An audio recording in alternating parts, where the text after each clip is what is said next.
vous êtes venu ici à la veille même du jour où l'Église célèbre la fête de la chair de Saint-Pierre à Rome.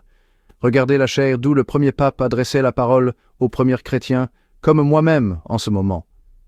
C'est là qu'il les excitait à la vigilance contre le diable qui, tel un lion rugissant, rôde autour de nous et cherche qui dévorer. C'est là qu'il les exhortait à garder la fermeté dans la foi pour ne pas être entraînés par les erreurs des faux prophètes.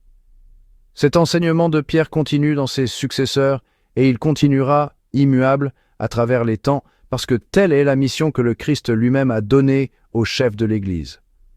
Pour relever le caractère universel et indéfectible de cet enseignement, le siège de la primauté spirituelle a été, après une providentielle préparation, fixé dans la ville de Rome. Dieu, selon la remarque de notre prédécesseur Saint Léon le Grand, amena par sa providence les peuples à se réunir en un seul empire, dont Rome était la capitale, afin que d'elle, la lumière de la vérité, révélée pour le salut de tous les peuples, se répandît plus efficacement dans tous ses membres.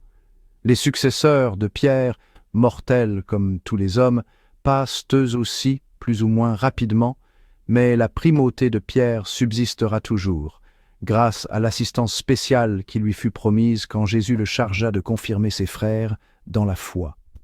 Qu'importe le nom, le visage, les origines humaines de chaque pape, c'est toujours Pierre qui vit en lui, c'est Pierre qui dirige et gouverne, c'est Pierre surtout qui enseigne et qui répand sur le monde la lumière de la vérité libératrice.